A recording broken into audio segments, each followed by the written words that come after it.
Hello, everybody, and welcome to Vape Politics Radio, episode 11, Are You Ready to Rumble?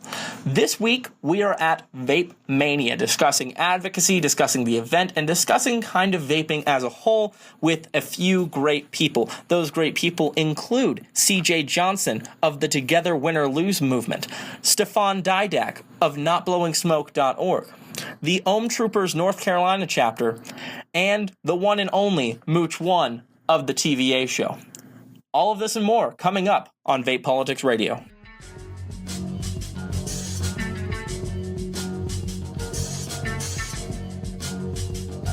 Hello, everybody, and welcome to Vape Politics Radio. I'm sitting here with our good buddy from the last episode, CJ Johnson, and we are going to be talking a little bit about advocacy and a little bit about the event and some feelings on that back and forth. So, CJ, remind us who you are, what's going on, and how you're doing. I am doing great, thank you. I am CJ from Vapor Trail in Buffalo, New York. I am half owner. The other owner is Andrew Osborne, who is unfortunately not with us today. I do a bunch of goofy videos on YouTube, and I also do some serious videos about advocacy called Together Win or Lose. Awesome. So we're here at Vape Mania, which for those of you listening is going to be a little bit different than ECC, because ECC was a large expo. I still believe in vape meets, and I really feel like Vape Mania is one of those vape meets because it's not a giant board running things. It's just a bunch of vapors who got together and wanted to do something awesome.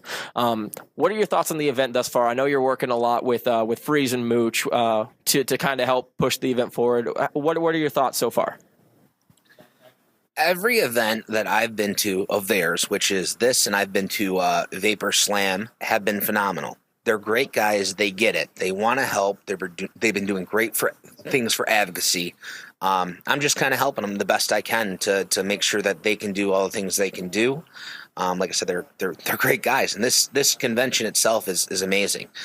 Their next one I know is going to be Vapor Slam 2 in Charlotte, which is going to be a little bit bigger, but I don't think they're going to lose sight of their goal. I don't think they're going to, I guess, sell out, if you will. I think they're going to keep doing great things from here on out. And actually, even though this is one of my favorite conventions to go to, I am so looking forward to VaporCon. I'm going to VaporCon and it's going to be small. They told the vendors, if you have a huge setup, leave it at home. That's great. I can't wait to just sit down and do what we all used to do it's just going to be a great time. I'm actually really excited about VaporCon as well because this is going to be my first official VaporCon. It's funny, a few years ago when VaporCon 2 happened in Richmond, I ended up on FaceTime with Grim Green. And he was walking around, and if you go back and watch that video, you can actually see me on the screen. But that was fun, and I really love vape meets because I think there's a difference. I really do. I think there's a difference between a vaping convention and a vaping meet. And when it comes to, and I don't mean that size wise, I mean that goal wise, because it seems like a vape meet is way more geared towards getting people off cigarettes. It's something where you can say, bring a smoker. I'll explain an experience I had a couple nights ago when I got here on Thursday. I was out on the patio at the Marriott, which is the hotel right across the street, and there were a few smokers here for their 50th high school reunion. They're here for the pickle convention joke that we've been making all weekend. The pickle stock. That is their 50th high school reunion. And I was talking to them, and they were very interested in what we had to talk about. And I actually saw a couple of them in here today. And I think one of the reasons for that is the fact that the event is free for general admission. And I really think that the way that Freeze and Mooch have really geared this event is towards smokers. Of course, it's for us, the vapors. It's for our community. But it's an open door. So I guess my question is, what are your thoughts on conventions and how they've kind of, in my opinion, spiraled out of control? I think it's great that these guys let anyone in for free, of age, of course. One, it's good for vendors because that's more money in the consumer's pocket. And two, you can go in, you can try things. You don't have to worry about, I just wasted some money. A lot of people travel really far to these things, so they're already tight on money. Some people expect this is going to be for free, and that's one of the things about really big conventions that drive me nuts, and I know it has to drive people that vend there nuts, is people expecting to get everything for free. It's kind of silly. These people are here to make money. They're here to make a living. I'd like to see big or small conventions try to reach back to the smokers. Really, honestly, I feel if a smoker comes into a large event, they're going to want the basic setup. And I don't believe that some of these devices and some of these liquids are going to satisfying to a smoker. They need something strong. When I started, I was on a stick battery, and I've learned and I've grew up. I went through the times, and I feel like I'm a better vapor for that I didn't just start off on clouds. One, there wasn't clouds back then. Let's get real, but I'm a better vapor. I've learned more. I know safety. You know, that's a huge thing now. People come in like, oh, hey, bro, I want to blow some clouds. Well, guess what? There's all these things you need to know. And that kind of discourages people sometimes when you tell them how much you could spend on juice, battery safety. From just jumping into what we consider the farthest that we've made in the past 5 years, it kind of discourages them from going that far that quickly. Right. So what I feel needs to be done is there needs to be a section or an information booth, if you will, for smokers. Even if you did a tour, hey, smokers come here at 5 o'clock. We're going to tour the building, and we're going to give you Vaping 101. That would be great. That'd be great. And like I said, Mooch and Freeze, they get it here, and they're doing good things by letting people in just even to browse or find out information. So I'll ask one more event question, and then we'll kind of move into what's going on with Win or Lose.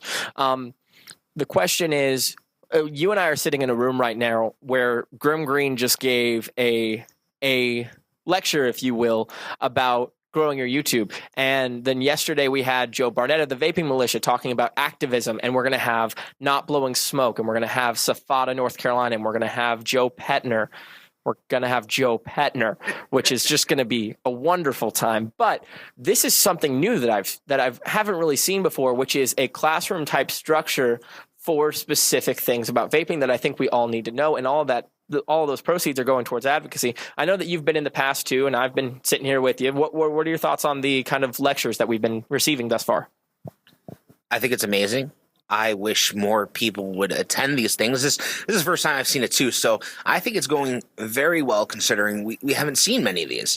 I hope they get larger and larger where they're going to have to do 2 lectures because there's so many people trying to get it at once. I would love that.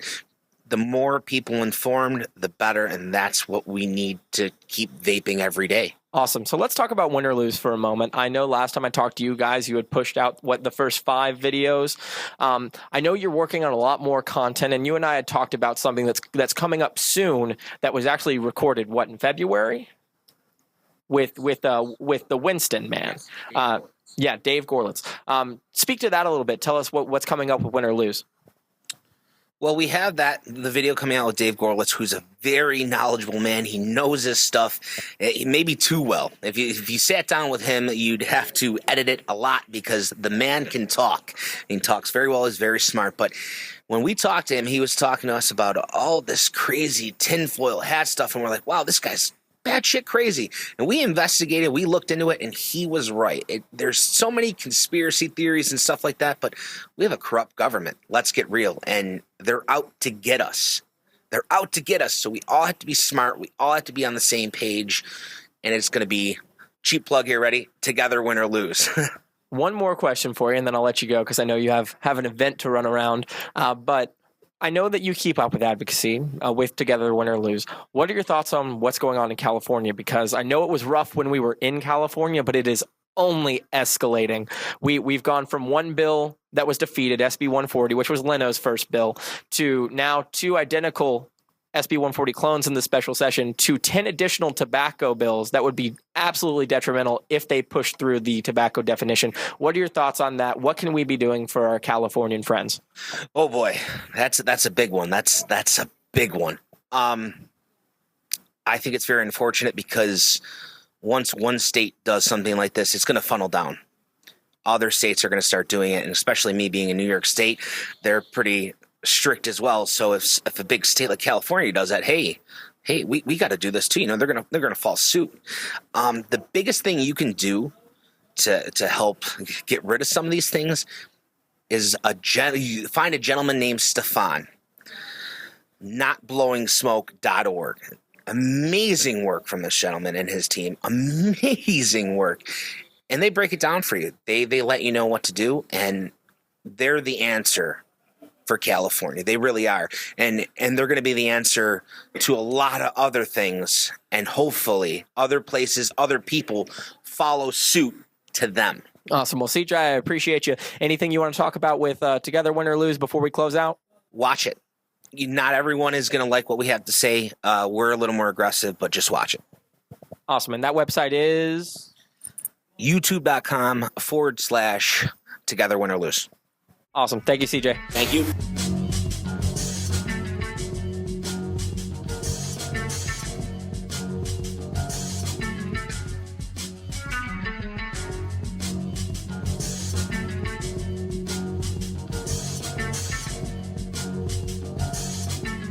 Welcome back, guys, and I am going to cut the intro short because I'm with a man who needs no introduction other than the voice itself. But I'm here with Stefan from Not Blowing Smoke, and we're going to talk about California.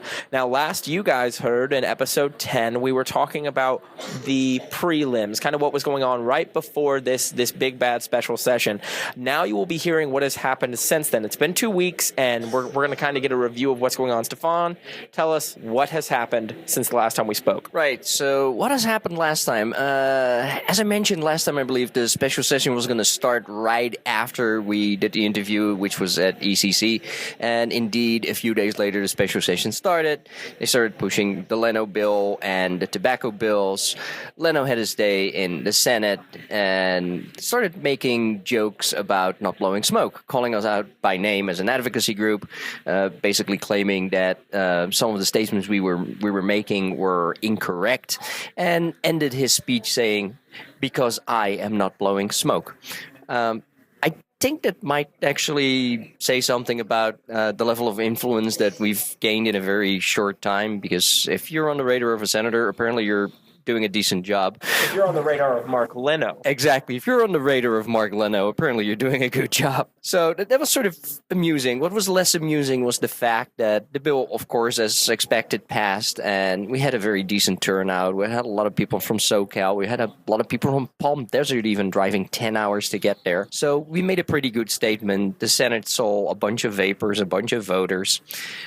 Bill still passed, and the Senate bill went on through its paces along with the other bills, pretty much as expected, because Senate Health is generally not a committee that is favorable to vapor products. One interesting note was that when it came to Senate appropriations, there was one senator whose name currently escapes me who objected to the bills being fast-tracked and that the regular process was being circumvented because it would not allow for public input. She made a statement about that, but unfortunately was overruled. The bills went all the way to the Senate floor, totally expected. In the meantime, the Cooper bill, which is AB X26, similar to the Leno bill, on the Assembly side, Assembly Health, we had a massive turnout. We had about 400 people in Sacramento that day. And again, it was already expected that the bill was going to pass that level of the Assembly, move on to appropriations, and move on to the floor where we would be doing most of the work. Unfortunately, we had a lot of people saying, well, their minds are already made up before these hearings, so why are we even here? Nobody clued in that this was not the committee we were trying to influence. We're trying to influence the minds and the opinions of the legislators we were going to meet next. So it was wonderful to see 400 people show up. In the meantime, 2 new bills got introduced, SBX216 and ABX213, which are seeking to tax vapor products equivalent to tobacco products. So their equivalency is not specified, but based on the average, they would be looking at like $2.89 per pack, which would equate to the average use of a pack being like 8 milliliters. It would increase the price of a bottle of 30 milliliters bottle of e-liquid by anywhere from $10 to $15, which is insane. Those bills are probably not going to be heard this year because they're going to be on recess September 11th, in which case the bills carry over until January 4th, and we get to fight them again. Luckily, tax bills need a 2/3 majority vote. So we have a much better chance of making sure that these bills are not going to pass.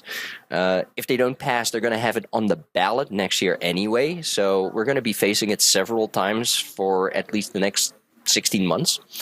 The Cooper bill, on the other hand, right now the situation is a little unclear.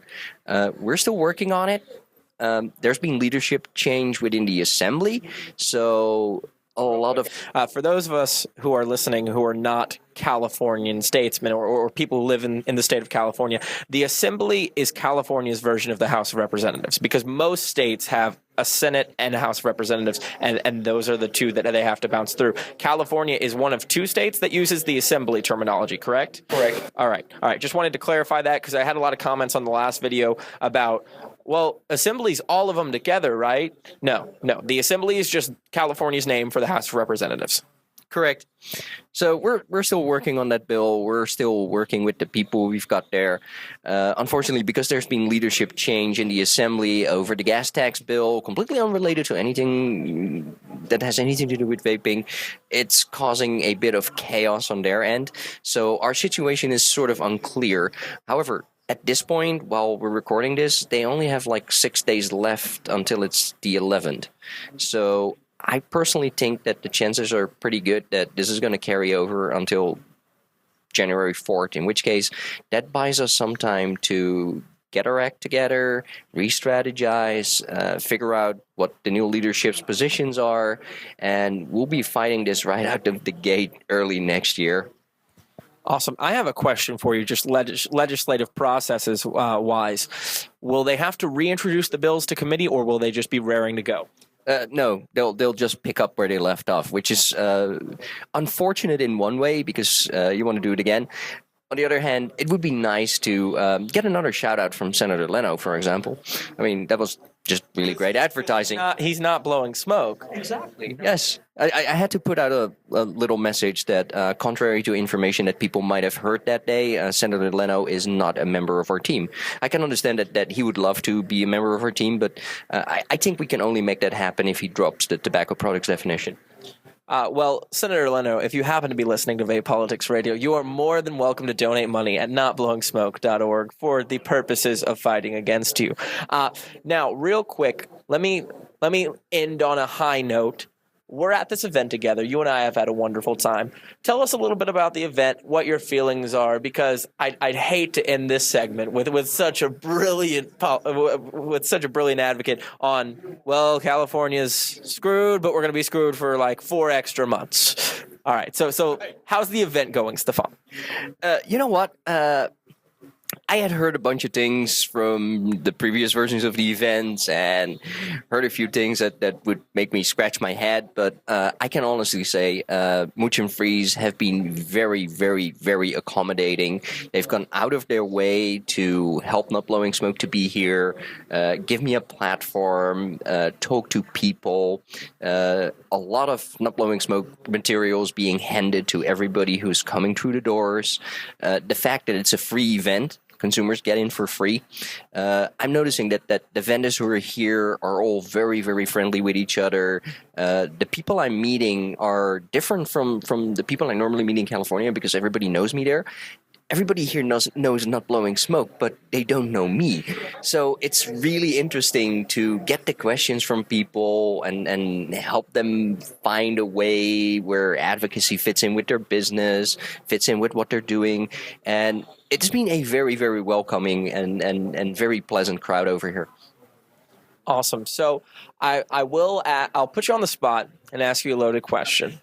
We discussed ECC in depth privately multiple times, and we put our hats off to them in the sense that at least they tried when it came to advocacy. I came into this event thinking, oh man, it's just going to be another convention with no advocacy.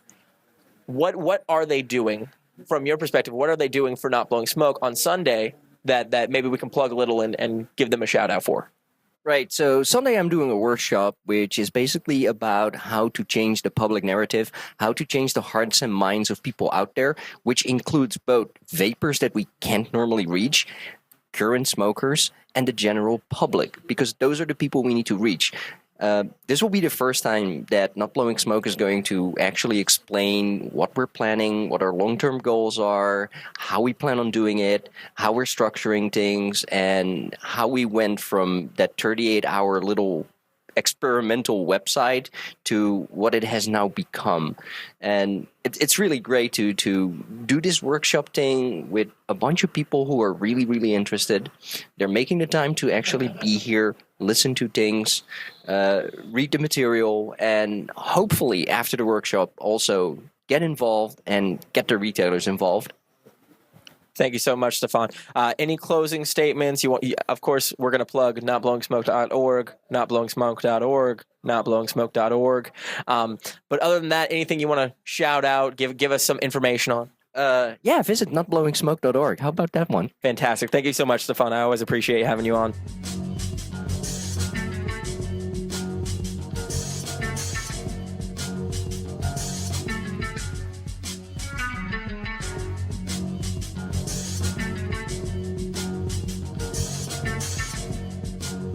Welcome back, everybody. I am here with the Ohm Troopers, and we're going to talk a little bit about what they do and how that relates to advocacy and a couple other really good causes that they've been involved with. If you guys want to go ahead and introduce yourselves, and then we'll get started. My name is Eric Cooper. I am the North Carolina president of the Ohm Troopers. I live in Winston-Salem, and I manage Southern Vapes. My name is Jordan Shepard. I'm the North Carolina vice president of the Ohm Troopers. I myself am from Hickory, North Carolina, and have been involved in the vape scene for a little over 2 years. My name's Ellie Davis. I'm the North Carolina Lady Prez for the Ohm Troopers. I live just north of Raleigh. I've been vaping since about August 2013. Awesome. All right, guys. So what is an Ohm Trooper? What is it that you guys do specifically? I know that it's a cloud chasing group, for lack of a better word. So the question is, what exactly is an Ohm Trooper? What makes you guys different from all the other groups or chapters, or what makes the Ohm Troopers special in that right? The Ohm Troopers, we are a competitive cloud team, but more than that, we're also a family. We're nationwide. We have about 300 members, and we all are there for each other. We look out for each other. And above that, we do a lot of community-based events. We do fundraisers. We do cloud comps for cures for cancer research, and different fundraising events. Just for some specific details, what are some of these fundraising events? Like how does money transfer, stuff like that? Like what is the exact support protocol for stuff like that? Like organization, stuff like that. Well, the way we've been doing it, we have our Charlotte member, Blaine Cox. He has organized the Clouds for Kids. We're down there. What we do is basically challenge a trooper. You pay $5, and if you beat a trooper, you win juice. But more importantly, that $5 goes back into the profit and back into the organization that we're actually supporting. And he's in direct contacts with the representatives from that, and money goes straight from him to them. Awesome. So what is it that you guys are doing specifically with North Carolina? Right now, in North Carolina, we're doing everything we can to make sure that we do spread the message of everything that is coming down the pipeline in North Carolina that involves vaping within the vape community. Like the tax that came, there was a lot of shops that were not necessarily warned from that. And there's plenty of shops that don't necessarily know that that's coming, and we're doing everything we can to make sure we get that word out there to these local shops, because at least my chapter alone, I have over 30 members, and they're all around the states, and we're doing everything we can just to let them know what's coming. Fantastic. The last question that I would really like to ask you guys comes from something that I say a lot in this show, which is that we have a perception problem. The mass public perceives us in a very different light than we perceive ourselves. And the reason I say that is because the public has a lot more influence when they get out in mass and start picket fencing and yelling and freaking out than we do.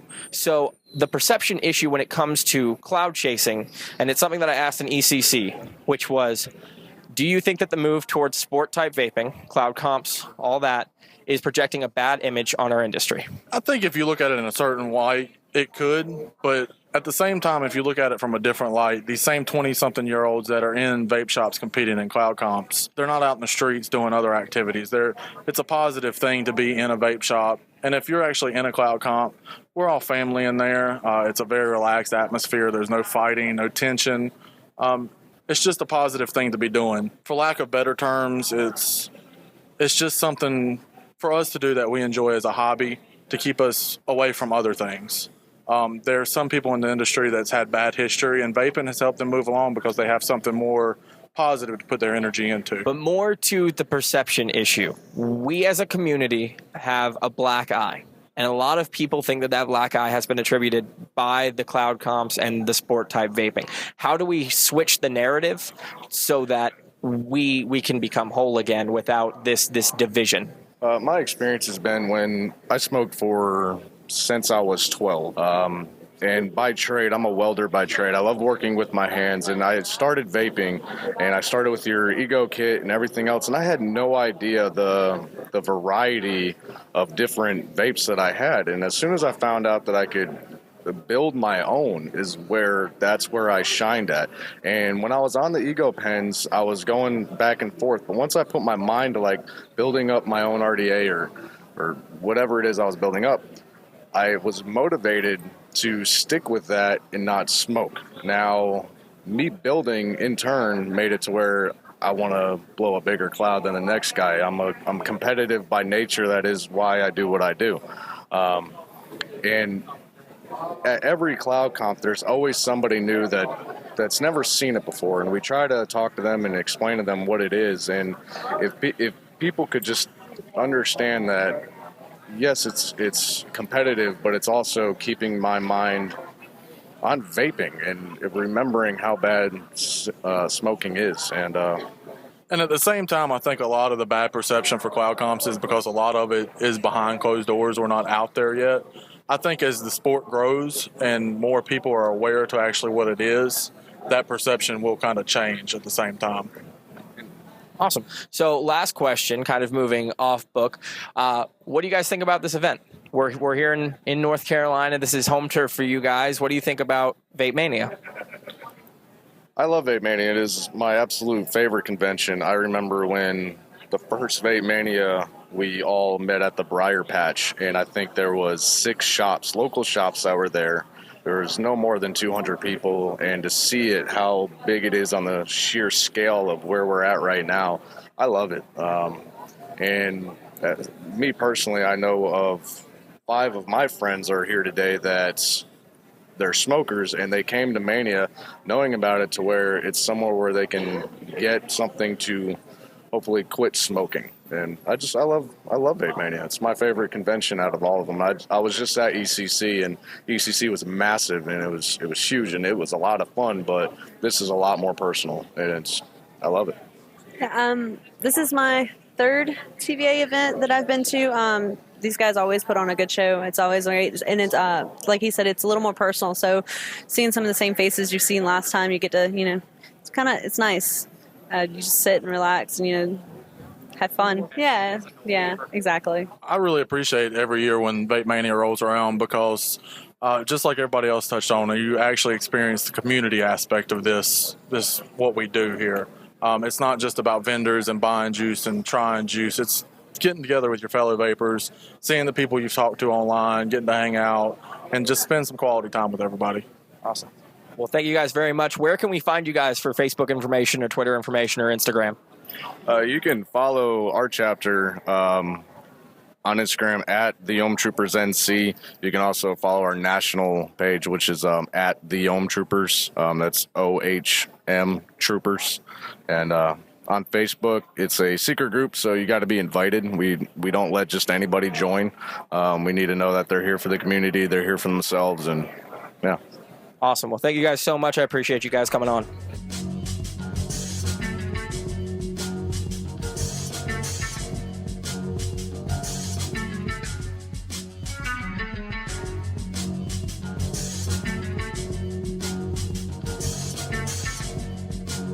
Welcome back, guys. I am here with a man who needs no introduction, but because his introduction is so well known, I will let him do it himself.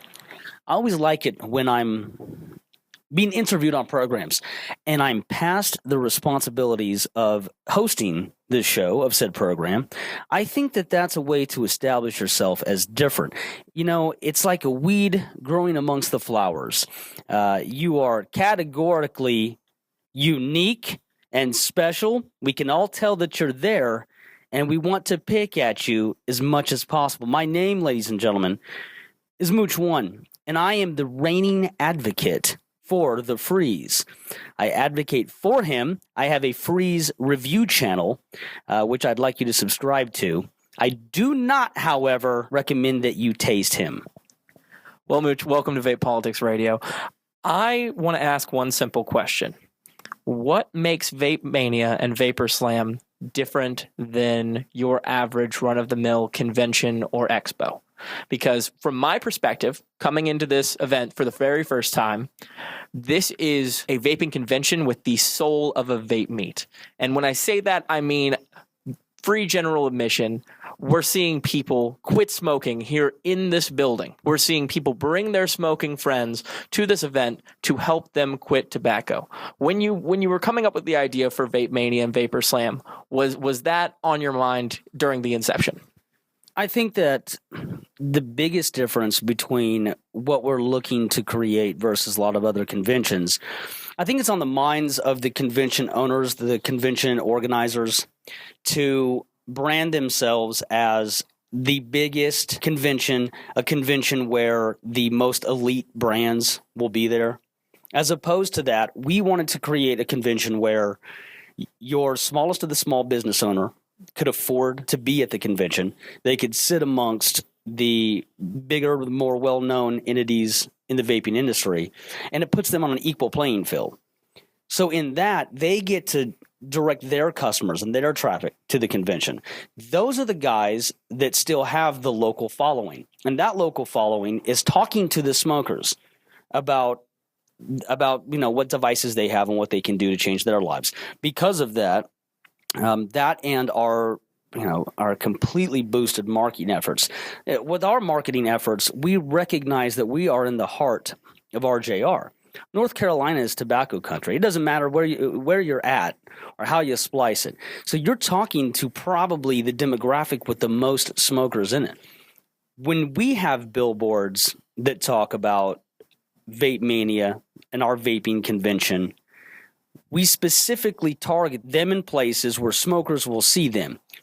In our commercials that we'll do for the radio, it'll literally start out smokers, vapors, e-cig users. The reason is because it's not only important for the health side, it's not only important for the continuation of the industry, but it's also important. A lot of the local businesses that are here, they get access to first-time consumers, which means we're still building their base. Those consumers will then go back to them. They're located somewhere close to those guys. So it's our job. Our job is to bring in new customers to those guys that can be long-standing customers. It's not a matter of just how much money they can make within the confines of one weekend. And so our marketing effort goes toward whether or not we can attract the attention of smokers. That was very similar to what the original meets were about. The meets where the crush out was the absolute main event. It was the main feature. And so, of course, you would tell your buddy, you tell this guy, you tell that guy. And even if those guys had no intention of quitting that day, they'd show up and you'd crush a pack of cigarettes just so their buddy could get something else, right? But in the course of that, there they were, and they're looking at all of these various devices, and now suddenly they're thinking about it. There's a lot of that's still in the heart of what we do. That's fantastic. Just for me personally, this is actually one of the best events I've attended this year. But one of the things that I've seen that's very different from other events is the focus on a workshop aspect. This was something that I hadn't seen before yet, and in the last 3 days, we've had 5 different workshops ranging from YouTubers to Vapor Joe to advocacy panels, different ways of looking at the industry as a whole. What exactly was going through your mind when the idea came to you guys about creating classroom type environments for lectures about what we need to hear for our industry? Well, Firstly, all of those things I consider to be advocacy. Whether it's learning how to grow your subscription count on YouTube, it's Vapor Joe teaching you how to market online. All of those things are advocacy.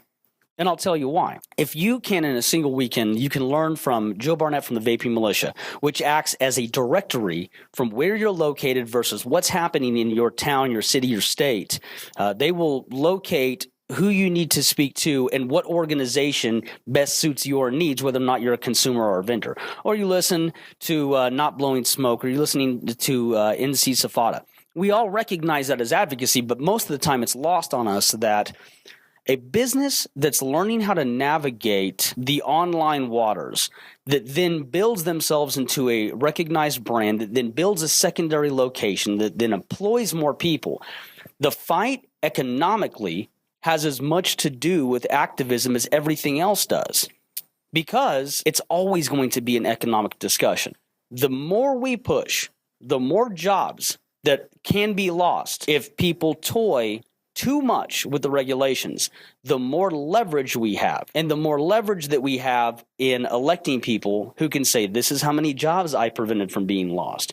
All of those things go together as activism. In terms of isolating the room and having people come, I was told to my face that advocacy does not work at conventions. And the reason that it doesn't work is because the expectation from walking through the door is that you are here to get free things. As far as I'm concerned, Vape Mania and Vapor Slam, our conventions, they're free to attend. So with that money, you probably have a little bit to give back. We spared you the $30 to $50 at the door for the general admission price. So not for nothing, now you have a little bit to kick back to advocacy. Now, if it doesn't work because it's sandwiched in between models who are throwing T-shirts, massive amount of giveaway, people throwing juices to your face, if it doesn't work because of that, then let's try to isolate it. Then I was told nobody will listen to that if you take that off to the side. You have to do some sort of a giveaway in advance.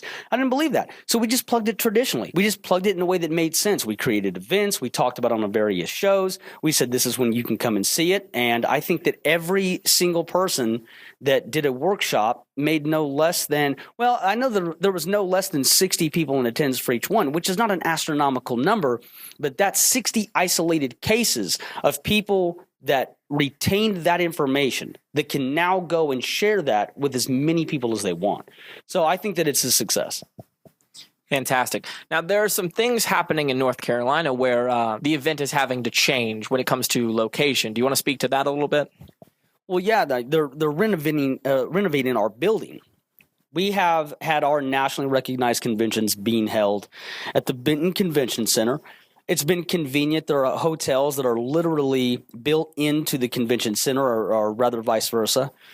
But the truth of the matter is the last two conventions, and we did this second one here because we wanted to be sure, we're not about building beyond our means. We're not about going for the gusto for the financial aspect of it if we can't justify the payout to the vendors themselves. What I mean to say by that is, it would be simple for us to go and get a place and try to harbor 500 different vendors in there.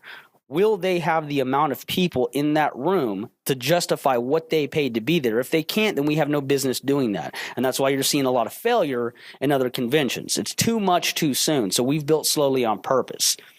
Although they are going to be making changes, the Benton Convention Center will be off limits for a year. The truth of the matter is, for the last two conventions, it's been slammed wall to wall. We've outgrown the building. That's our primary reason for hosting our newest convention, which will happen in March, Vapor Slam 2, and that will be in Charlotte.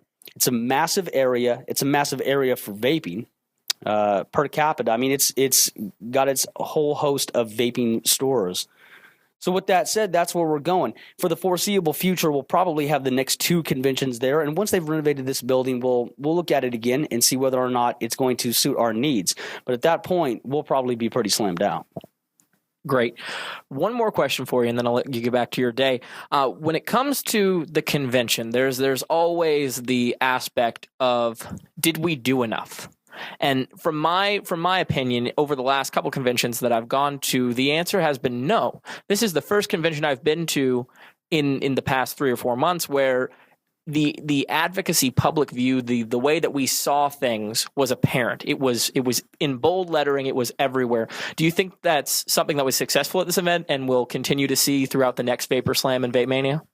It was only successful in the fact that advocacy was a running theme, as opposed to when you walked in the door, they give you a free bag of stuff. You walk in, more people give you free things. Then you say, hey, I'm a reviewer, so give me even more free things. And then they pass free things out. Advocacy, right when you got to the door, they handed you some flyers. They said, what are these flyers? This is about your rights. This is how you can save vaping.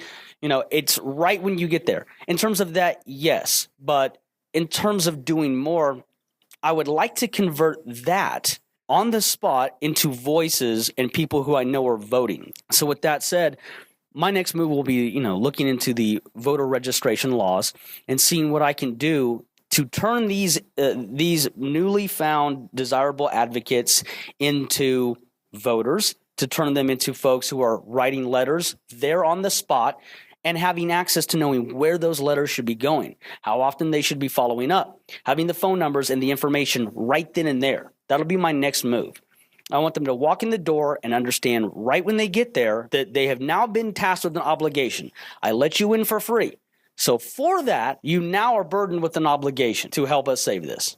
Fantastic. Any closing thoughts, remarks for this event? Anybody you want to shout out, like the Freeze, perhaps? I'd like to say that although Vape Mania was a good event, I am so proud of the founding members of Pickle Stock 2015 that all got together. I had a pickle that was up for review at Pickle Stock.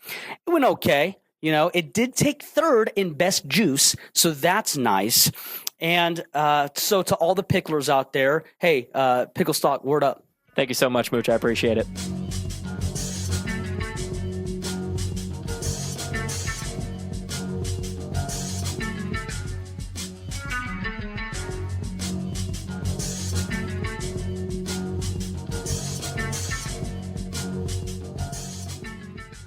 Well, folks, that's going to do it for us here this week on Vape Politics Radio. I would like to take a moment to thank our event sponsor, Bulldog Vapor in Atlanta, Georgia. You can find them at their website at www.bulldog-vapor.com. I would also like to give a quick shout out to one of our supporters, Vapewares in Buford, Georgia, and all the folks over there. Go Team Vapewares.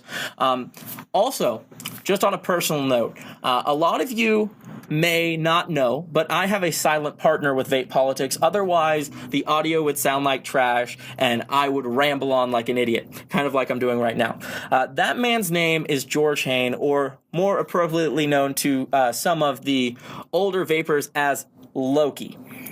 Loki is a good friend of mine. I consider him one of my best friends in the world, and he has helped me with everything Vape Politics related. I'm blonde, which means I cannot put together a website properly. Loki handles that side. I am kind of a rambler, so Loki makes sure that we sound good on air. I would like to thank him and wish him a happy birthday. Thank you for everything you do, buddy. I appreciate you. And Vape Politics would be nothing without you. We will see you all next week at Vape Fest Miami. Look forward to that episode. See you guys next time.